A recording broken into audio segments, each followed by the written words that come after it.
If you are wondering about the giant black and white beautiful portraits of musicians associated with Wilmington that are hanging up the street here, they are largely the work of our next speaker. Jackie Ivey is an independent consultant with her own firm, J. Ivey & Company. Prior to founding this company, she was vice president of the Market Street Initiative for the Buccini Poland Group. Her primary role here was to create and implement a global approach to making Market Street a vital retail and residential corridor.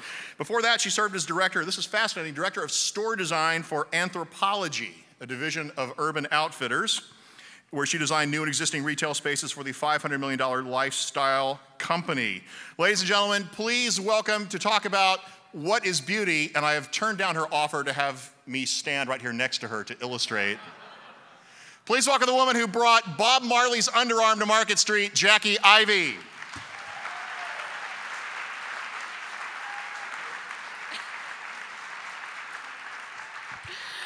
That's an interesting introduction. I've never had that before. Hi. So I'm going to talk to you a little bit about beauty. If you can take a look at this quote, that would be great. What happens when something takes our breath away? And when was the last time this happened to you? How do you define beauty? And where do you find it? For me, simply put, when something takes your breath away, you can be pretty sure that beauty is present. A discussion of beauty can encompass nature. It can encompass anything, music, painting, sculpture, photography, and on and on.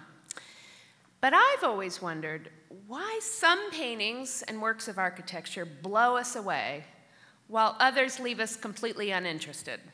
Is it simply that some are good and some are bad? Is it a matter of taste? As you see the slides that come up behind me, be aware of your own perceptions. Do you like a particular work of art because it interests you? Or do you like it because you've been told it's a masterpiece? Or it must be good because it hangs in a museum? Many people enter a museum and they want to know if it's going to be worth his or her while. Will it be a meaningful experience? We do this for many things, from meeting new friends to going to a new restaurant. We want to be assured that how we are spending our precious and limited time will be of value. But for me, this is not the aim of art. The aim of art is to inspire, to stir, to attract. How lucky am I when I enter a building or see a painting and I'm completely transfixed? For a few moments, I am lost. I hope, and not just because I worked on the design of it, that this place, the Queen, it does that for people. You enter this grand space and you allow it to seep into you a little bit. In order to experience beauty, it's not about understanding the historical significance of a work or what has been written about it in textbooks. Some of my 4-year-old daughter's paintings are utterly stunning. For me, to get beauty, you have to allow it to hit you. It's not coming up with a verdict. This is a good painting, this is a terrible painting, although we do usually do this. Instead, it is to allow yourself to be engaged with art. And it may not always be love at first sight. Ask yourself, am I attracted to it? Do I have an interest in continuing to look at it, to make it your own, to get to know it better? If you enter into this experience with preconceptions of good or bad, you're going to be somewhat closed down. Oh, I've heard he's a lousy painter. But if you can enter with trust and maybe a little faith to go in blindly, beauty may just be revealed when you least expect it. There needs to be a level of intimacy for beauty to unfold. You need to be present and actually participate. You can go back to something over and over again and always find something new. When you can say, this is beautiful, it's based on the feeling you have for the work, the willingness to get to know it better. But it takes some time and commitment. Notice how long you actually look at a painting before you're distracted and on to the next thing.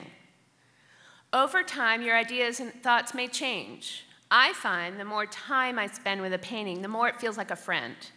I may have barely noticed it upon first glance, but once I truly know it, I've really looked at it. Each time I see it, there's a sense of comfort and warmth. So what's the point? That's nice, but is this all really necessary? After all, schools across the country are cutting out art and music programs left and right. Aren't math and science more important? We really need the next Warren Buffett, the next Bill Gates, the next Ronald Reagan. Who cares about the next Matisse? I think one of the most valuable lessons we can teach our children, as Steve Jobs noted in my opening quote, is to be independent thinkers, to have convictions, passions, and the ability to perceive the next great thing, to be engaged citizens in our community. Citizenship carries with it many rights, but it also carries with it responsibilities. An understanding of perception, discovery, trust in one's instincts, there is no more valuable toolbox for learning these lessons than the arts. An art student once asked a famous professor named Joseph Albers what he was going to teach his students. Joseph had just arrived from Germany, having been banished by the Nazis for his teaching at the Bauhaus, and his English was very limited. His answer was something that became the cornerstone of his teaching philosophy, and one we can all learn from. His answer was to open eyes. This is the greatest value of the arts. Not just to fill our world with beautiful things, but to inspire, to stir a passion for learning and independent thinking, to help us all be more perceptive, compassionate, and creative global citizens. I know I have succeeded as a parent if my girls know how to open their eyes and see all of the world that's around them.